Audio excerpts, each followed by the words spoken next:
Welcome to Passion and Purpose with Pamela, celebrating all things woman. I'm Dr. Pamela Hardy Shepherd, here to ignite inspiration through conversations that spotlight women's power and their journeys. Let's share our light, our stories, and create a space of celebration for every woman. Here's to embracing our womanhood together. Welcome to Passion and Purpose with Pamela, where we dive deep into the stories of those who have turned challenges into opportunities and their passions into professions. Today, we have the immense privilege of welcoming Lakisha Williams to our show. Lakisha is a United States Air Force veteran and a federal service employee who has devoted over 15 years to advocating for veterans and their families. Her journey is a testament to the power of resilience and the strength of the human spirit, having overcome obstacles such as homelessness, divorce, financial struggles, and political injustices with unparalleled grace and determination. Lakisha's professional achievements are as impressive as her triumphs. In her 13-year tenure with the federal government, she has climbed the ranks at a remarkable pace, achieving promotions spanning 6 grades in just 8 years. But what truly sets Lakisha apart is her creative aptitude. Her unique talent for musical and screenplay writing showcases a depth of creativity that transcends her professional accolades. As a single mother of 3, Lakisha embodies strength, determination, and compassion, balancing these demands of parenthood with a relentless pursuit of personal and professional growth. Holding a bachelor's degree in human services and a master's degree in adult education and training, she is furthering her education by pursuing a doctorate in management and organizational leadership. Lakisha's life story is a powerful narrative of resilience, service, and unwavering commitment to the positivity impacting the world around her. Join us as Lakisha shares her inspiring journey, offering insights into how adversity can forge a path to purpose and how passion can fuel a life of meaningful accomplishments. Welcome, Lakisha Williams. So, Lakisha, we are so happy that you are here today, and we just want the audience just to know just a little bit more about you. After introducing you, I want you to tell them a little bit about yourself. All right. Thank you very much, Dr. Hardy. So my name is Lakisha Williams. I am the CEO of My Writer's Block. I am originally from the South Side of Chicago, where I was born and raised until my mother joined the Navy and moved us all out to California. From California, I joined the Air Force. And from then, my life took on an adventure of its own. So I have been working for the federal government now for about 13 years. And throughout all of that, I've been married, divorced. I have 3 kids now. And now I'm just a federal employee. Can't forget school. I definitely went to the University of Phoenix, got my undergrad in human services and got my graduate degree in education. And I'm currently pursuing my doctorate degree in leadership. Actually, I changed to educational leadership. So I'm sorry, business management. It was educational leadership and I changed to business management. So yes.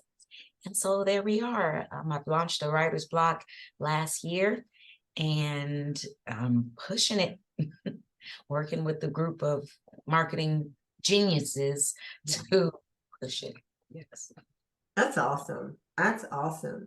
So what are we going to talk about today? Because I know there's a lot of things you have gone through. I have read your bio. Plus, I also know you quite well. And I just want you to share with the audience because I believe everybody has a story and you don't want to miss this story. It's so, so important. So Lakisha, the floor is yours. Tell the audience. Okay, well, thank you, Dr. Hardy. So I guess we can start from when I got out of the Air Force. So after leaving the Air Force, navigating civilian life is a lot different than, when you're in the military and everything is done for you. So coming out of the military, before I joined the military, I married my high school sweetheart. We moved in with, his mother. Those are the type of things to show you how much I didn't know. So after that was annulled because it was just that short and our parents went in and annulled it so I could leave. I went to the Air Force, and I actually ended up getting out of the Air Force due to migraines. So the first time I had to write something in defense of myself was actually writing to my med board concerning the migraines and why they should keep me. So Lord knows if I'd have known what I know now, that would have went a lot differently, but I didn't. So needless to say, my appeal was denied and I was med boarded out for the migraines. So I got out and I started going to Florida. That was the first stop after me and my daughter, actually, because I was actually married then during the time I was getting out.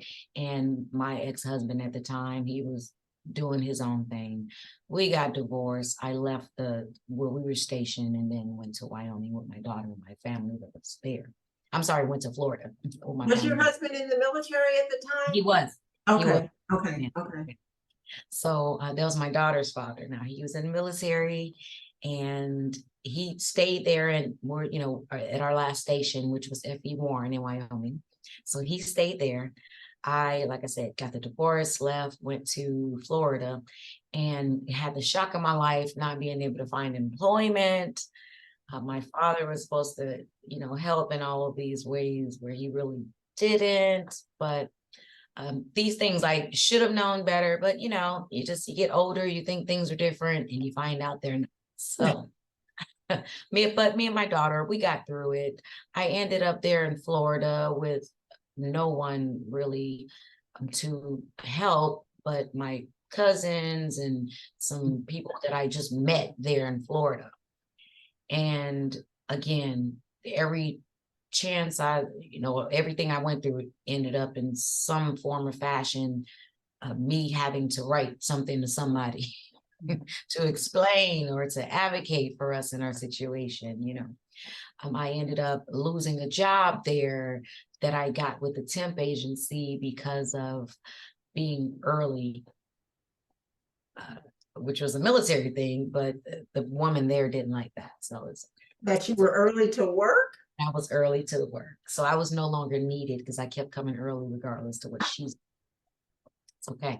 That was at PHH Mortgage, by the way.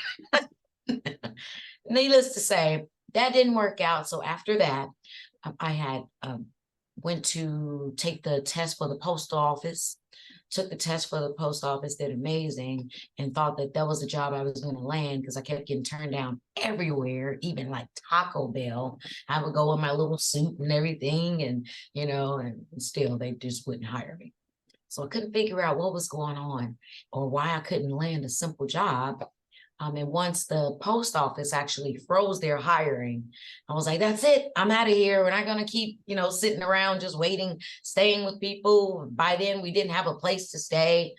I had been through, it seems like I was there for 3 and 4 years, but I wasn't. I was dating a guy that was in the Navy.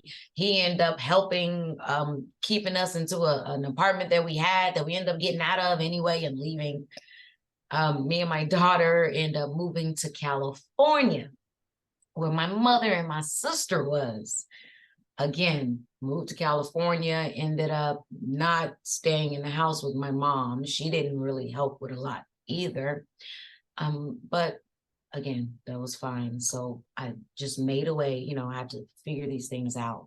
So I ended up getting connected with the Veterans Village of San Diego, kind of long story short there.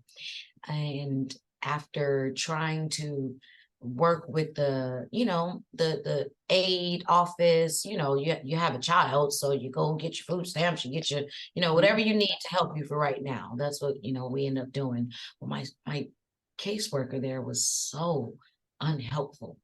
And she didn't, it's as if she didn't understand. Well, I'm sure she didn't, what I was going through or what my needs were.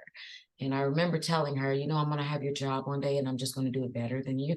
That's exactly what I did, actually. So I went to school, ended up going to school after I made my way to the VA and met my other mentor, Miss Sandy Borum. And she, helped me go get my medical assisting certification. She helped me with navigate that whole homeless process, because in order to get housing or get the HUD VASH voucher, there's a long process you got to go through. You got to stay at a shelter over here or follow this program over there, which was kind of devastating. But I met some good people. I met my church family there. We went through all that. My daughter never knew she was homeless during that time, but I knew, so it was enough. But we followed that process, then got our voucher, and I found myself writing a letter to the housing authority, because they kept offering us these houses that were just either crawling with bugs all up and down the wall, or were just in really dangerous places, So I had to turn them down. I have a daughter. It's just me. I didn't have a car. I need something safe and at least clean. But it was my mom that said, you can't make the changes from the outside like that all the time. You have to accept something and go from there. So we got offered a place in National City. And sure enough, we went into the place. It was fine at first until we saw everything crawling in after we moved all of our, no, we didn't move our stuff in first. We saw the stuff crawling at first. Then I wrote the letter. And they supposedly went to go clear it out. And once they cleared everything out, I wrote the letter to the housing authority, letting them know, like, look, me and my daughter just want a home, and they came, sent somebody to do what they did. And we went in to go check out the place, and it was fine for a second. And then I was like, okay, they must have took care of the issue. That's great. That worked. And then we moved our stuff in there and everything was crawling everywhere. So then we had to come back out. I have to ask you a question right there. I'm listening to you and I'm saying, how do you know how to advocate for yourself? Because you said 3 times you just started writing people. How do you keep moving forward? Because you were like, oh, this is not acceptable. I'm going to write this person and that person. How do you know to do that? What pushed you? I actually didn't. I have to say it was my mother who told us that was the process, because coming from the south side of Chicago, you just fight everybody and resolve the issue. You can't do that. Definitely not in California, and definitely not as an adult with a child to take care of. Mm-hmm. So in order to get things resolved, I just had to take that creativity that I had, I guess, as a child, writing music, completely different from writing corporate, by the way, but I guess the concept is still the same. Still the I need you to feel what I'm going through. That's with right. It has a cadence. It has a form. Yes, yes, yes. Oh, that's a good comparison. I like that a lot. Yes, ma'am. Thank you.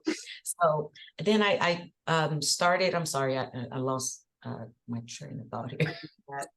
Where was I? Okay, so you were talking about, oh Lord, listen to me, trying to go back. Basically, you were saying that your mentor, she helped you with the housing, you were going through the housing process, you were moving that way, and you were talking about the long process it takes and where you got to stay in homeless shelters and things like that. You were on that path. Yes, ma'am. Thank you. Yeah. And then you asked, it was my mother who definitely told us that's the way to do things. And then we just started doing it, So after we wrote that letter to them and told them again, this time this letter was more heart bleeding, if you will, because, you had something for us. So we thought, and then you snatched it away. So they came in and did a completely different process. I remember talking on the phone to one of the guys at the housing authority. Okay, they're going to come in and do some type of jail to the unit and you won't have this problem again. And I'm like, thank you. So we end up going in, this time, and everything was fine. So from that point on, that was kind of gave me a hub to start from, So now we got the housing. Now what's next? When you continue with school, you continue to climb and get better and better jobs so that you won't need all of this extra assistance, because I never believe that's what that's for. You get the assistance when you need it and you move on. So what I ended up doing was, I was still going through my medical assisting training, and I was working at Foot Locker during this time. So I was living in National City, working at Foot Locker in Oceanside because my sister was working up there at the kids' Foot Locker. So the lady Foot Locker was next door, and she got that job for me. Now, for those of you who don't know, National City and Oceanside are about an hour's drive in San Diego. An easy hour and a half right about now with all of the traffic that happens. Yes. So, but, it was what I had, and for me, working was important, not only because I had my daughter to, look at, well, for her to look at me, and she needed something to look up to, and I wanted her to see me going out and getting it every day. Not only that, I was a part of this system that I don't want you to think for a second that I'm not just making strides to move forward, So that's what I kept doing. I, had the job. It was giving us the little extra money to supplement the money that the county was giving us, And another time I found myself writing there was when the young lady that was the supervisor over my sister at the kids' Foot Locker did something to my sister when she was pregnant. I remember my sister crying. I remember me wanting to fight the girl and I couldn't fight her. So I was like, you know what? That's fine. I wrote a letter to the corporate office for Foot Locker over in New York. That letter had them come down to all of the Foot Lockers in California and do an audit because of the things I told them. And, the girl was committing all types of time card fraud. I'm like, okay, that's all right. I got you. So Wow. I did. Yes, I told on everyone. It was just her. But I didn't think that it was really just her, but I didn't think everybody was going to get the audit, but they did. So that ended up with them closing a few stores and moving a few people when she was one of them. So that worked for that. Let me think. Oh, that sounded terrible. I mean, No, it didn't sound terrible. The pen is mightier than the sword. You like you said, I wanted to fight her, but I know I couldn't. But I know how to write. Yes, ma'am. I know how to write. Excellent. Excellent. So that, we got through that there at the Foot Locker. And during this time, during that me working there at the Foot Locker, I was still doing my medical assisting training. I found myself actually being offered a job as a night nurse at the urgent care in Point Loma. And I turned that job down because I didn't have a car at the time. I didn't have a way to, really navigate anything. I had to figure out who was going to watch my daughter. All these things were up in the air. Yes. So when they offered me the job, I said no. And I thought about it later. I could have went back and, wrote a heartfelt letter about, oh, I'm sorry, are you still hiring? But I never did that. So, there are a lot of moments where I should have kept using that pen, but I didn't. But with that particular situation, it did birth this saying that we have around here. And I tell my daughter and tell the kids, when a good opportunity comes your way, say yes first, work out the details later. Because my life would have took on a completely different trajectory had I taken that job. So instead, I didn't. And I end up still working at the Foot Locker for a while, traveling back and forth. But eventually, once I got out of that program, I ended up going to the University of Phoenix, where I met a lovely Dr. Hardy. I started in a program that was for nursing, kind of continuing on with the path that I was on. I love nursing. It was fun. It was fun. But I took some class with Dr. Hardy, and somehow I ended up wanting to get into human services so bad. I called my academic counselor, changed my program, and went the human services route. I did not know that degree is, if you plan on working in a federal system, watch the degree you take, okay? Because I couldn't do anything federally. Great advice. If you're going to go into nonprofit, that's a plus. But that is a plus. Yeah. And excellent point. Excellent point. Thank you. Thank you. Just having no career guidance, just out here trying to figure it out. My mentor was dropping little nuggets and saying little things. And at the time I was like, okay. And So a whole lot of things that if I'd have listened to her from day one, I would have been a lot better off probably. I did listen to her with the getting the certificate for the medical assisting that helped later on.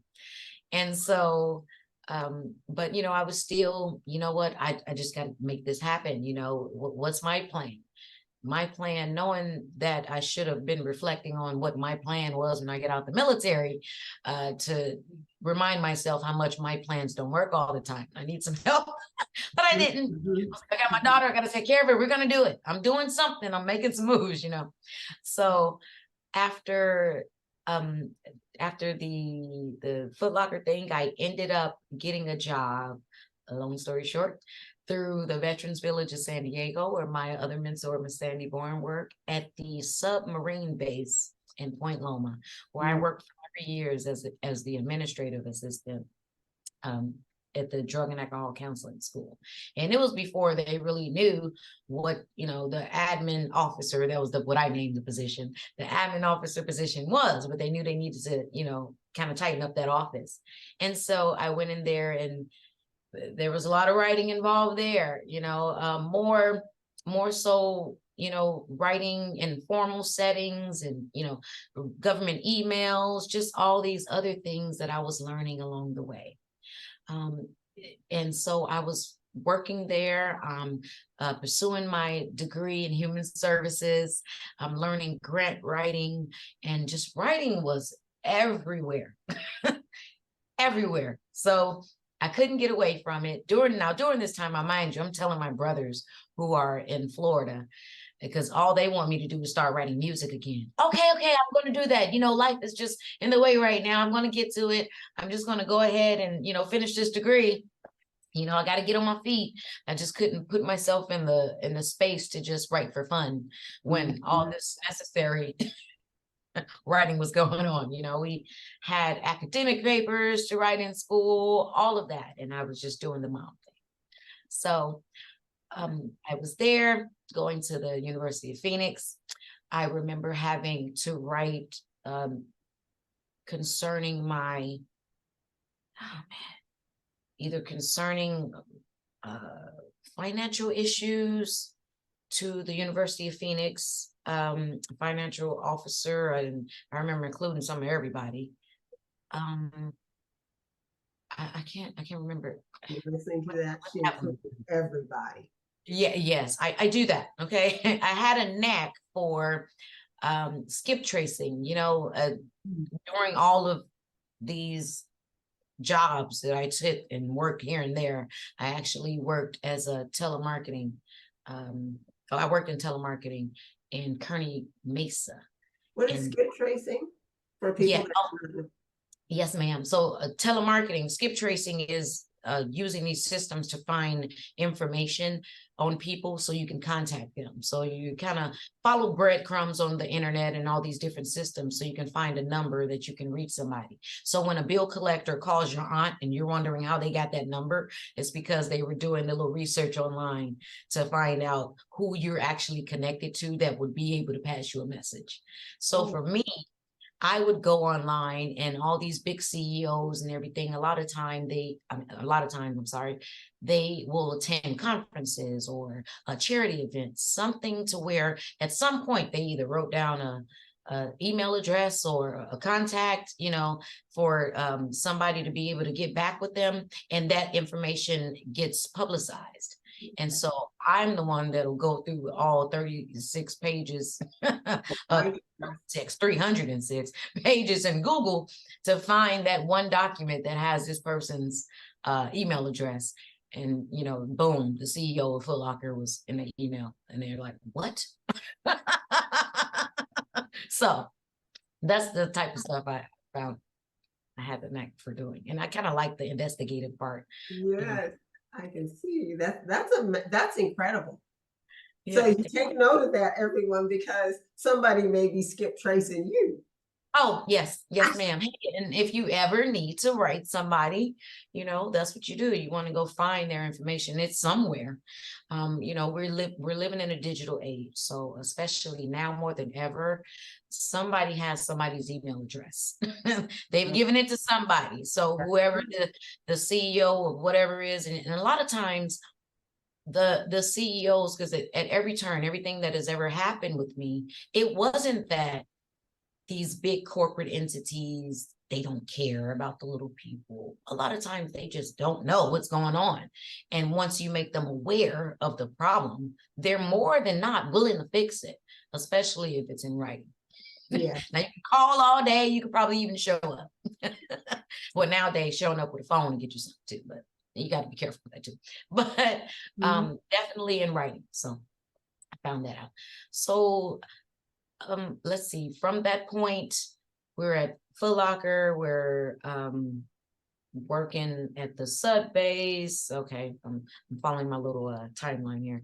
I'm at the sub base. Oh, amazing there.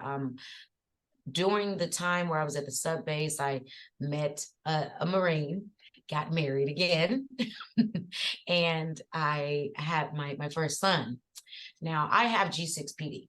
G6PD is glucose 6 phosphate deficiency. Now, it's a blood deficiency where your red blood cells, they don't have the enzyme that causes red blood cells to reproduce like everyone else. So there's a list of things to stay away from so that you won't have your red blood cells killed off, if you will, and end up getting a blood transfusion. Now, that's I didn't know that because the G6PD deficiency is really primarily on the X chromosome. We have both as females, but the males don't. So what I was told by the hematologist was that every son that I have will have this and it will be severe. So we definitely found that out with my youngest that was born. And long story short, I had to make everything from him from scratch. He couldn't have the baby food. He couldn't have, he had to have a specialized formula that didn't have certain things. And that was a whole mess. Everything that he consumed had to be made from scratch. I'm working a full-time job, and so is my Marine husband. We don't have time for that, but somebody had to make the sacrifice, and it ended up being me. So I put in a resignation, writing again to our corporate, if you will, bosses in the for people who just don't understand. It's the equivalent of corporate bosses in the federal government world. Yes. So I wrote them because while I was out on maternity leave, a young lady took over, and I just wrote them a letter about, I was submitting my resignation, asking that they make it a smooth transition for her instead of reposting the position. And that happened. That's awesome. She was amazing. She was amazing. So, and I had to bow out gracefully because that's a position that you need. We need you here, so everybody would have suffered, so I did that. For a year, I was stay-at-home mom, making everything from scratch, from just bread so he can have a sandwich to, oh my God, I couldn't wait for him to be able to just eat. And speak and let us know a little more, because being so young, he can't say my stomach's hurting, because it's not something that happened instantly once you come in contact with some of the things on the list. It's something that happens gradually. Okay. And you can't be you can't have anything on the list in large amounts, because then you end up with a blood transfusion or needing one, in order to get yourself back together. So we didn't want that for the little guy, of course. So that's where we ended up. Oh gosh, that was a whole mess. But long story short, while that was happening, my ex-husband was going through his own thing. Needless to say, that relationship, 5 years, ended up in me getting another divorce, having another son, well, having the son before we got divorced, again, finally, we ended up homeless. I ended up having to write a letter to the secretary of the VA concerning my homeless situation, because by that time I was working at the VA. And I was working at night. I had an amazing supervisor who was doing everything to help with our situation and help keep me at work, because I told her that's what I wanted to do. Everybody's solution was, you could just quit. Oh, it would have been so much easier. With everything we went through, I could have stopped working. And guess what? The aid office would have kicked in and paid for everything, babysitting, everything.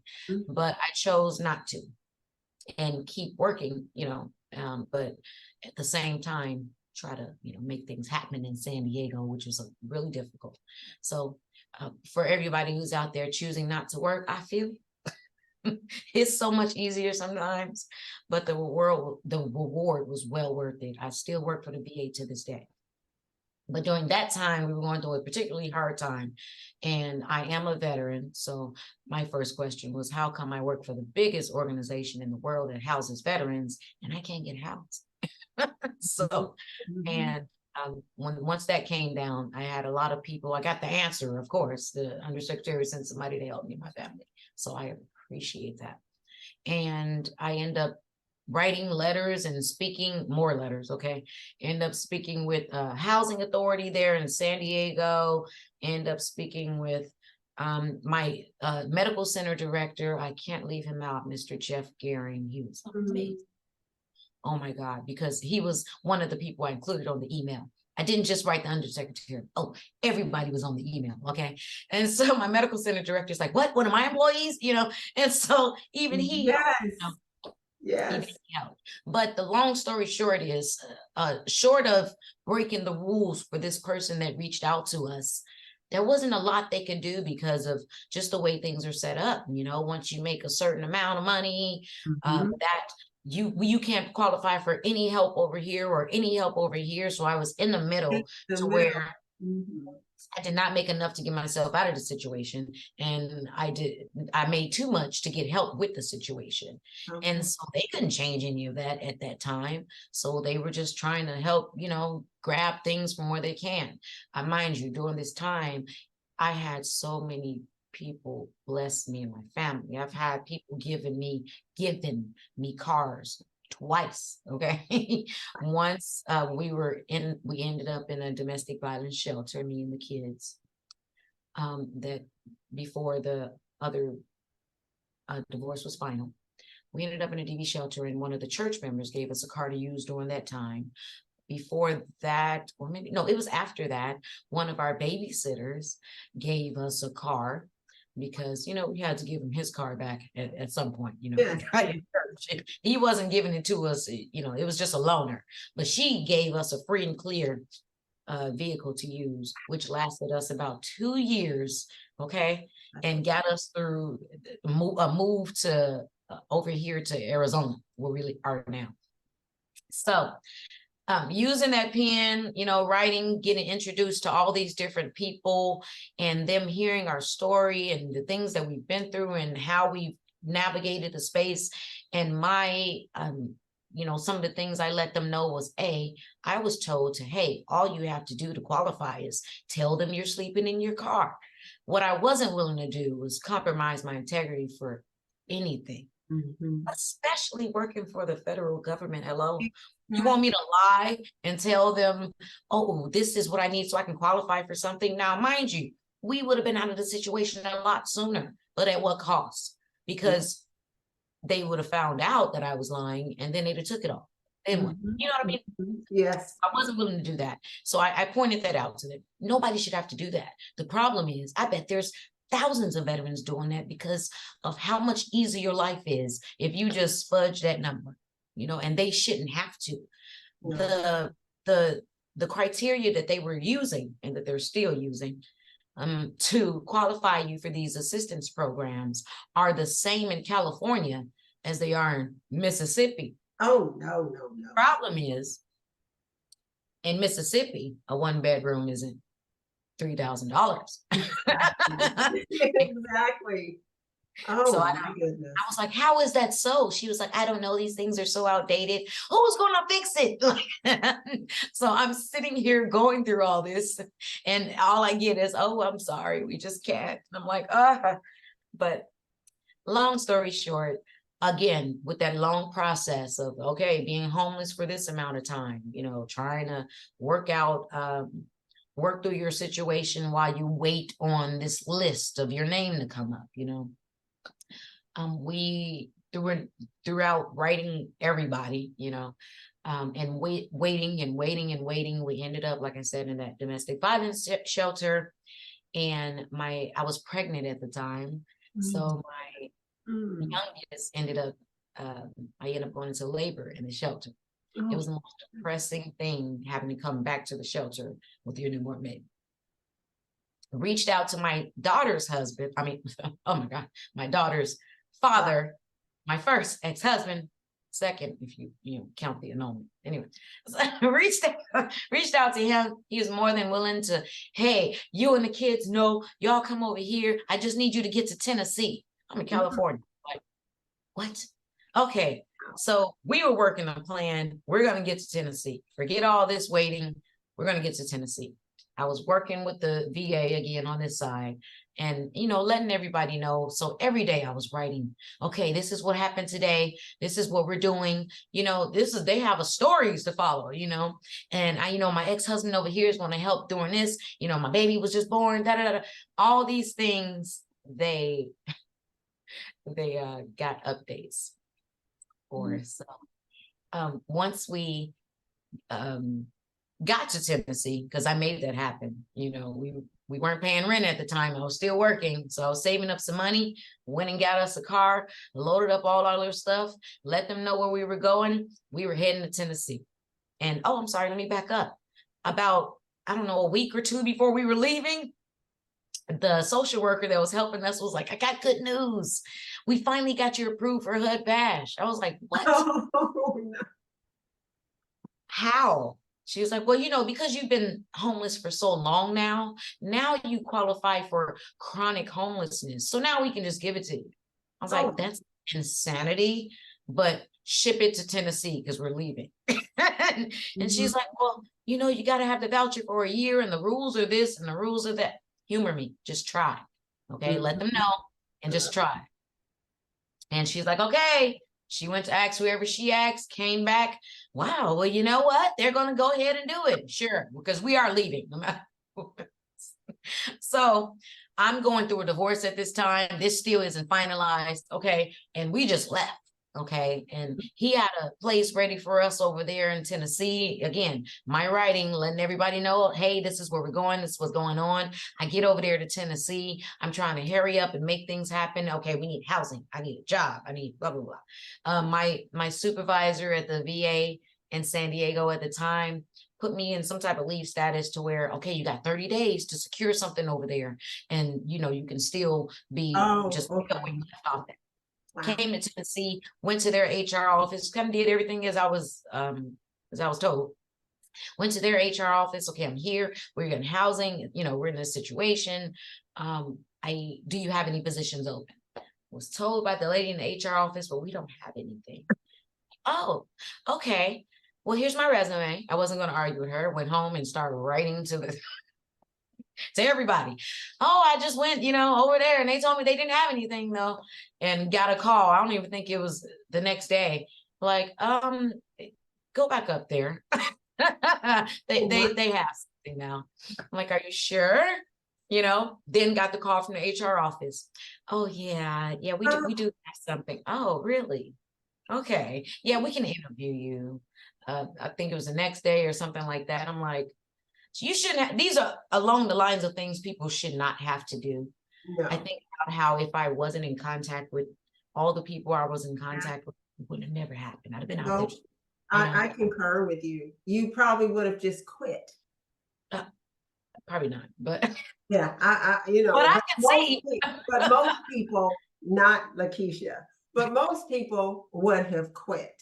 And that's frustrating. You're saying some really powerful things, because most people do not go back and write people. They get frustrated and they just say, I'm just not going to do this no more. And Yes. not you, not you. Okay, keep going, keep going. So, yeah, that was frustrating. So, ended up with a start date over there. Only thing I had to do, we ended up with a start date. We ended up with housing. We ended up with everything but a court case that we had to get through on the phone. So I had to write about that to make sure that I can appear by phone, did everything I needed to do. Court date was up. Okay, I'm here in California. I mean, here in Tennessee. And I was told by the family court guy that I needed to come back to California. Why? Technically, you're kidnapping your kids, and the divorce is not final. So, I mean, you could take a Oh, my chance, but to take a chance, what does that mean? Well, he could definitely come in here and say you kidnapped the kids, and then we'd have to get you back to California. Well, that sucks. Is there any other option, you know? So, long story short, I had to go back to writing everybody. Now I'm thanking everybody profusely for jumping through hoops to help make all this happen, and saying, I'm sorry, I got to go back to California. Mhm. And this is what they say, you know, I'm kidnapping the kids. I didn't know that was the thing. And leave it up to the person who never showed up for any of the proceedings, any of them. But because I was over there and I was doing that, I know that he will somehow come up like, oh, she did what? Oh yeah, pressing charges. Okay, we're not going to do that. Got it. So we hauled our tails back, homeless. By this Oh, time, I called a friend, ended up staying with her. Homeless again, staying with a friend, back to California, step foot in my old job like we never left. mm. I'm working at night. I have this new baby. I have friends watching the kids. Everything's all over the place. I'm still not making enough to make anything happen, but I have a Section 8 voucher now. It's the only thing that's different. But I also have an eviction on my record with this ex-husband, Oh, you know, okay. during the divorce. So I had to explain all that in about a 6-7 second snapshot of what people would be willing to read. Every day I was sending out blurbs, much like I was doing, by the way, before I left. So what I did was I wrote a short little, snapshot blurb to send out to rental companies, people who were renting out properties. I was on Zillow, I was on Realtor.com, I was on every site, and sent out little, quick little emails. Hey, my name is such and such. I have this going on. I need somebody to rent to us. This is the situation. I make this much money. I'm a veteran. Da, da, da, da. All those little things. So I eventually got one yes, because that's all I needed. Now, mind you, Right. a lot of during this time, there was a lot going on in the background. There was, to-be ex-husbands because the divorce wasn't final yet. There was babysitting issues. There was everything, but, had to go to work, make this happen. So I got that one yes, and we ended up sitting in the rain with this guy who rented his property to us in Spring Valley. I remember him sitting on the steps in the rain with me. No, they want us to fill out this little section right here, and then I'll just take it over there right now. Don't worry about it. I don't care about your credit. I don't care about any of that. Can you pay the rent? Yes. The place was bug free. That was what was amazing, because normally people out there giving out places for some reason, they think, I don't know when it became unnecessary for you to upkeep a property, but that's what was going on. Especially people on Section 8, give them the roach infested places. I don't have to do any type of upkeep. They better be glad they're in there. It was that type of attitude. It's a nice place in Spring Valley. It's a townhome, huge backyard. Kids had fun. So that happened. Again, I'm writing the whole time, keeping up with everybody, letting them know what's going on. Once we finally secured the place, writing stopped there. So the next thing I needed to do was take all of these experiences, put them in a resume, and get the heck out of California. Because either way it goes, we still can't afford it here. We're still on Section 8. I need to do better. So during that time, my supervisor at the VA found a way to get all of the medical assisting personnel a raise.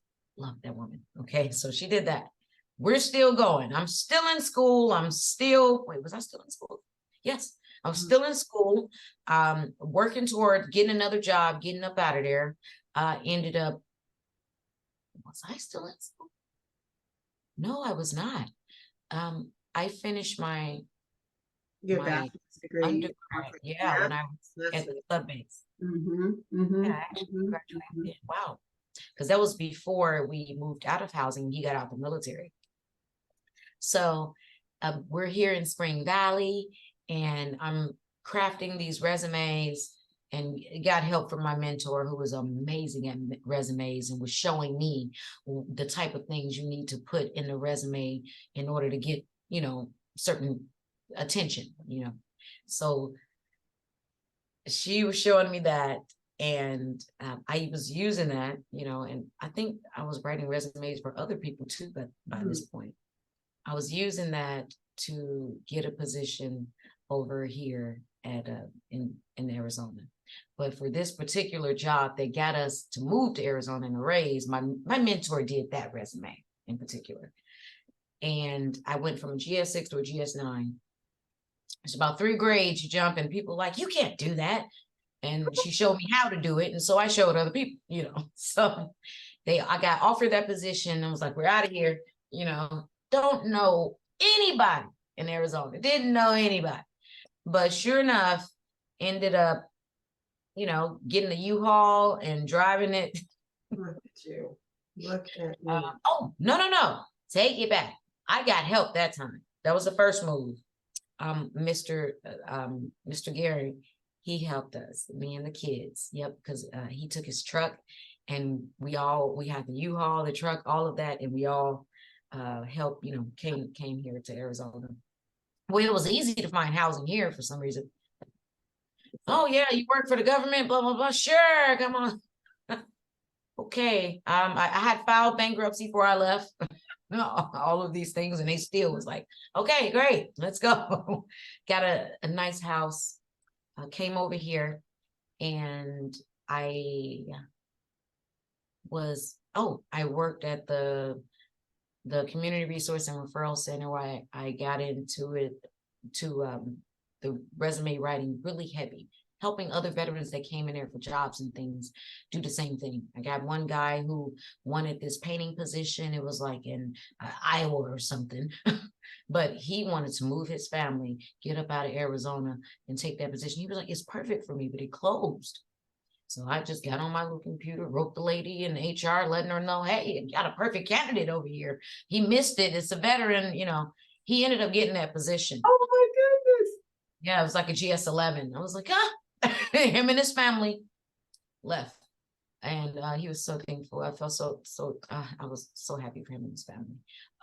One of the coworkers that I had there, he was like, I'm sick of working here. They're not appreciating me, Well, you have a degree, you're a social worker. They're hiring social workers with 11s over here and there. He was like, yeah, I've applied. I can't get it. I was like, let me see your resume. So that was the type of stuff I did, and got him out of there too, by the way. One of my clients, I was working with her. She actually was a veteran. She had breast cancer. She was working at UPS, and it was some type of kind of back and forth with her illness, that they end up firing her or something. And I wrote the UPS, I guess, CEOs, right? End up writing them, and got a meeting with some woman who was in Atlanta, Georgia. I guess that's who was over the division that she worked for.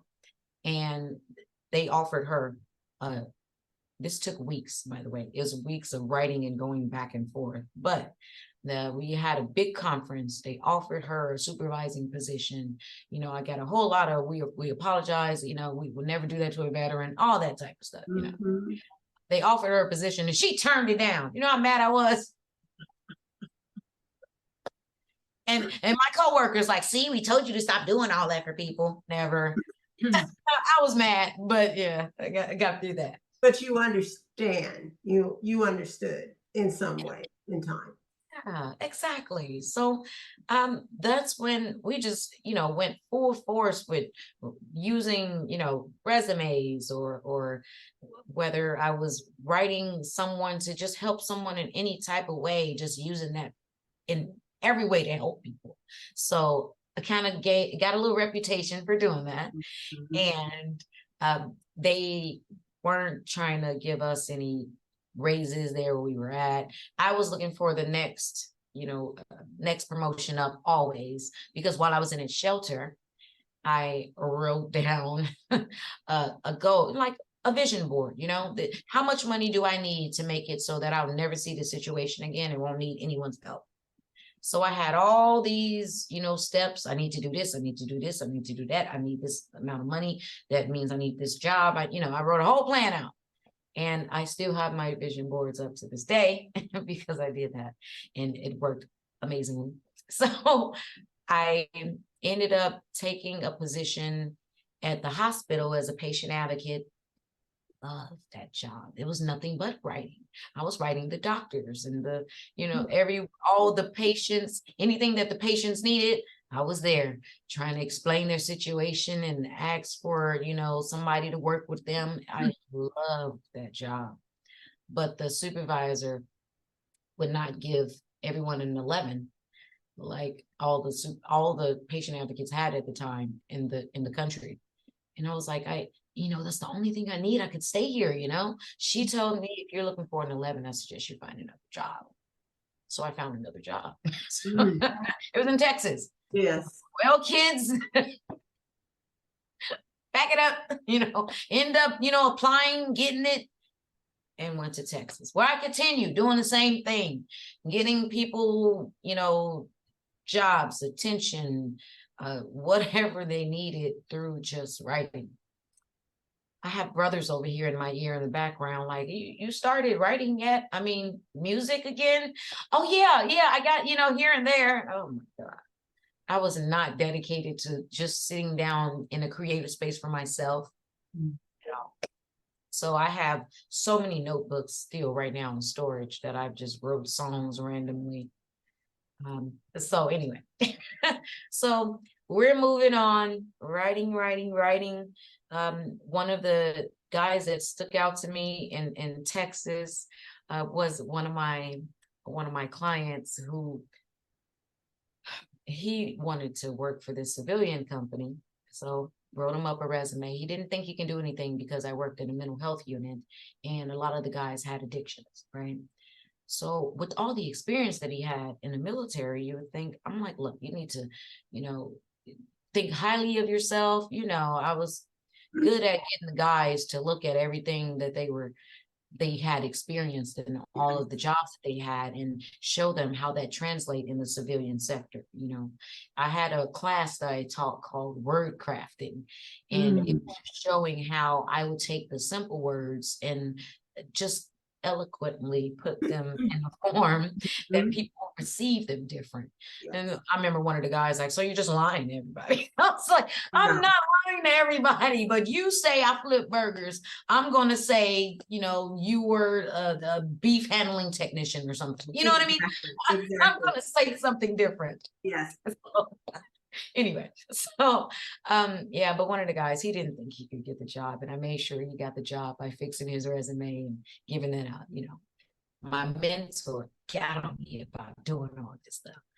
You know what? You keep giving those resumes to people. Are you showing them how to do it themselves? Which was pretty good advice, because I wouldn't know if she would have just kept doing all my resumes, or what I mean. She showed me.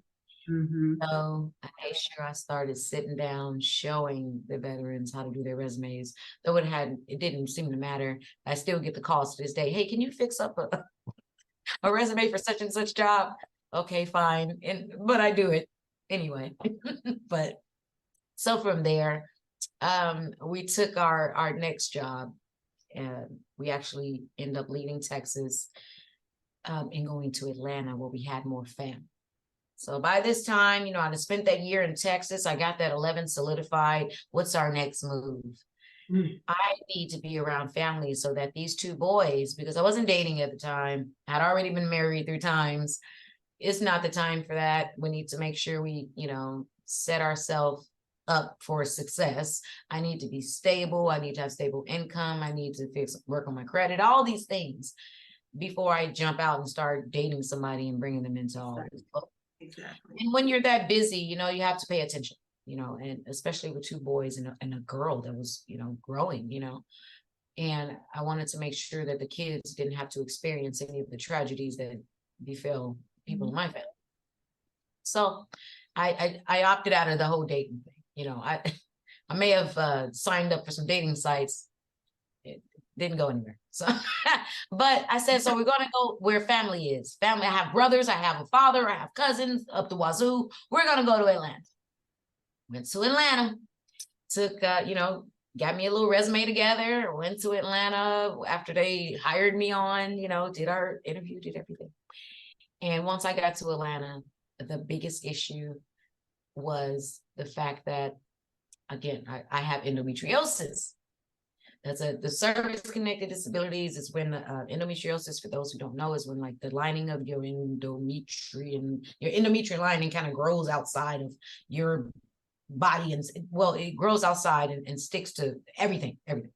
It causes so many problems. It causes extreme pain, bowel issue, everything. So the VA has been treating me for this throughout this whole time. You know, been receiving great treatment for it, and at a minimum, keeping pain under control, you know, and I've had about 11 surgeries associated with, well, about 12, 13 surgeries by now. So I went to Atlanta, and the doctors in Texas, while we were, you know, doing our thing there, the doctors in Texas, they didn't have as many resources for specialty surgeons. So they said, you know what, you're going to Atlanta, that's going to be perfect.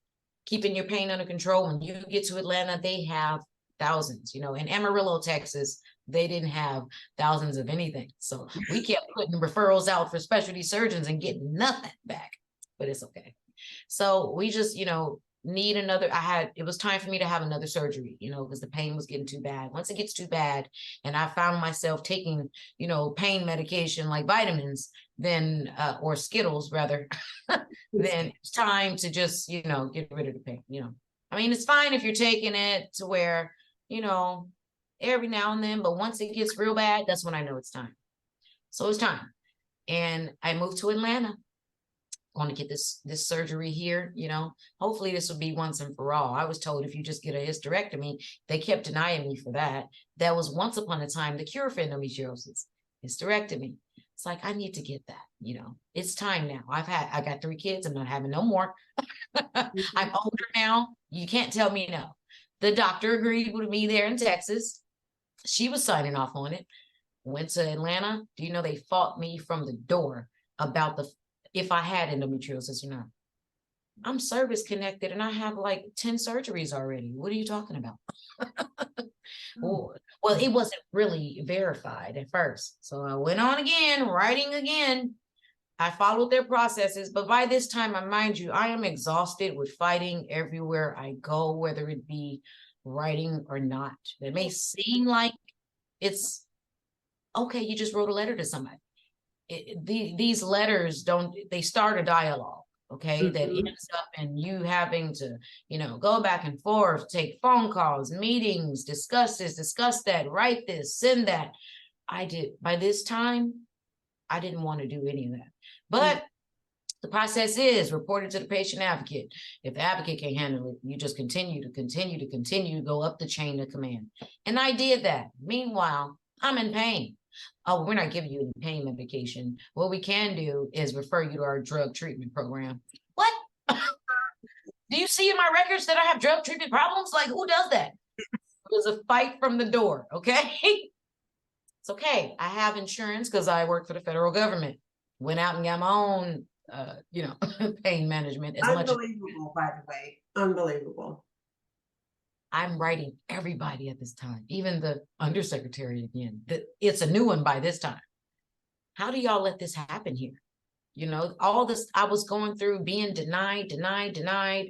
As I'm going up the chain of command, following these steps to report these things and get it turned over, get the decision turned over. I'm talking to everybody. I'm talking to the Secretary of Women's Health, everybody. Okay. I'm getting denied.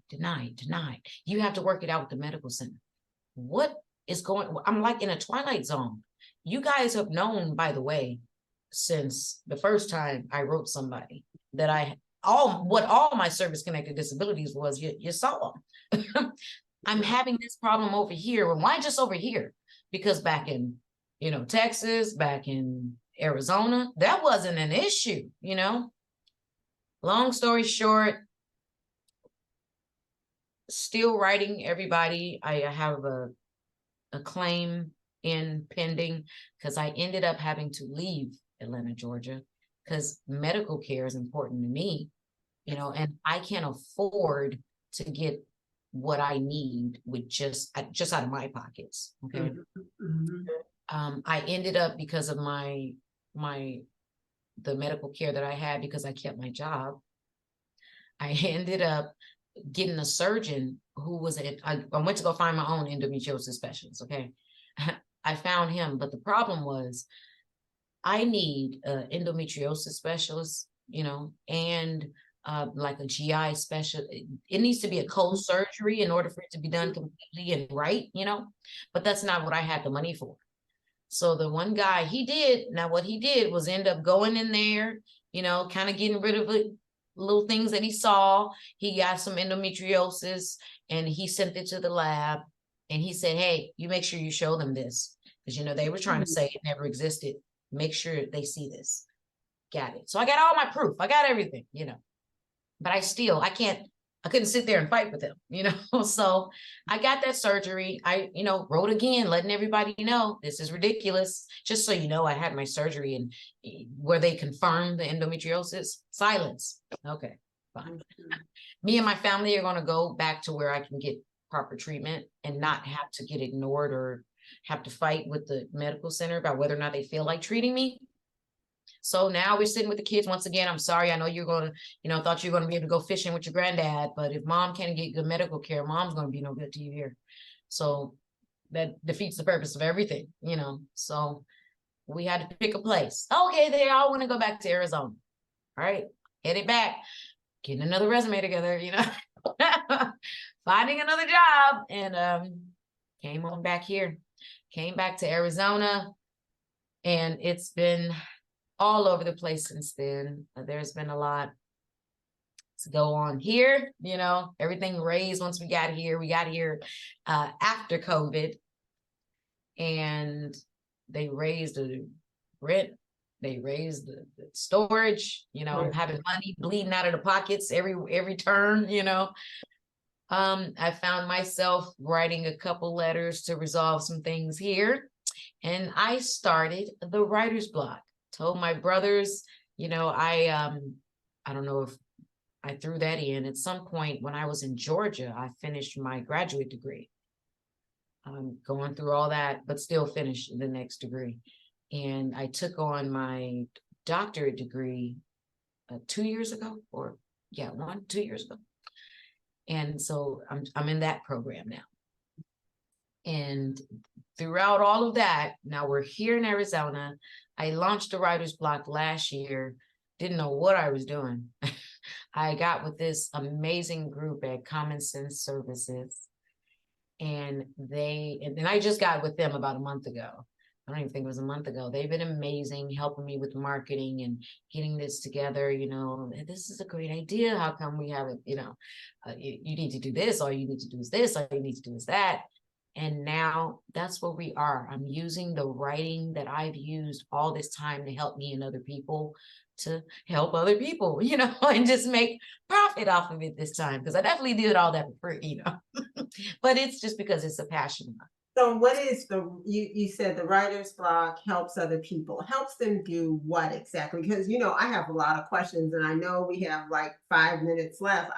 I want to get them in, but we're going to stay on this. What is the writer's block? What does it do? And how do you help other people? Yes, ma'am.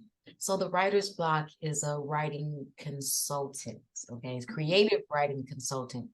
I want to say firm. No, it's a creative writing consultant business, right? So any type of writing that you may need, or anything that encompasses writing that you need assistance with, is kind of what we do. If you, hey, I've only had these type of jobs and I need a resume so I can get that job, we'll help with that. Hey, I have this great idea for this play and I just don't know how to put it into words or format it, we'll help with that. Hey, I have this great idea for a song, and or I've been going through this situation and I want to put it in song format, a rap, you know, a R&B song, we'll help with that. So all types of, you know, oh, I need a biography to impress this person over here, and I'll help with that, you know. So Love that, that. I love that. And so many people, I want to go back to veterans a little bit because I want everybody to know Lakisha's experience is just not one off.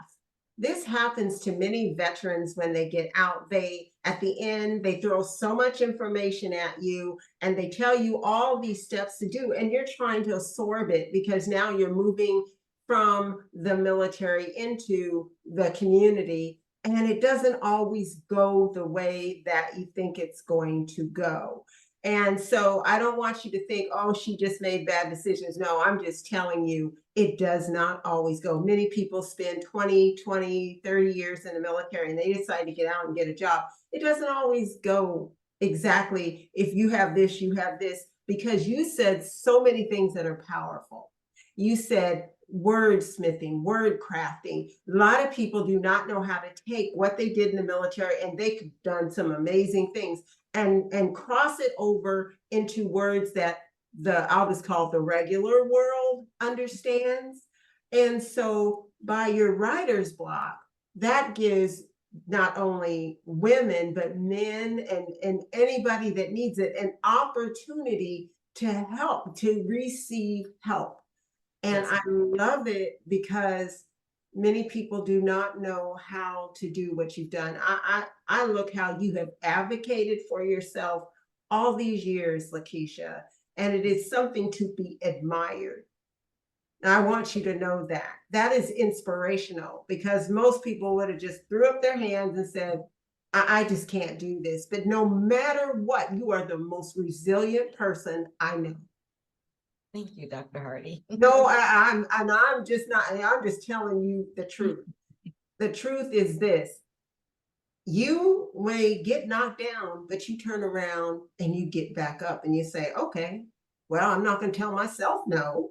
And that's many times what we do. We're like, I'm not going to do that. They're going to tell me no. Why tell yourself no? You're like Nike. You just do it. You just get through it. You just go for it. And I'm so appreciative that you have told us this today. Many people are going to need it and they need to hear it. So I'm done talking. I just need you to say, what is it that your last words, what you want people to get out of this time that we spent together? What is it? What are the highlights you want to say? Wow. You know what? Just keep moving forward, whatever you do, because there's so many times that the easy way out would be just to lie down and take it, or, you know, act like it's not even there. But whatever you do, keep fighting, keep advocating for yourself, and keep moving forward. Especially, not to say this is any less if you're alone, but if you have children that look up to you, because they need those examples. And we need to give them these examples. Keep pushing forward in whatever it is that you're trying to achieve. Awesome. And your writer's block information will be in the notes. Is that correct? So if anyone needs to get in contact with you. Yes, ma'am. Thank you so much, Lakisha. I certainly love you, and I know the audience loves you too. You've done an amazing job. I'm so proud of what you have accomplished in your life, and you are so young. You have so much more to do. And I'll just, as long as I'm around, I'm just going to keep my finger on what you're doing, because you're a powerful woman. Powerful. Thank you, Dr. Hardy. Thank you so much. No, it's the truth. Many times we can't receive, we can send it out, but most definitely we got to learn, ladies, to receive it because this is the truth. I'm speaking the truth. And I know I do the same thing. So we just be real. So thank you again. I love you so much. Talk to you. Thank you.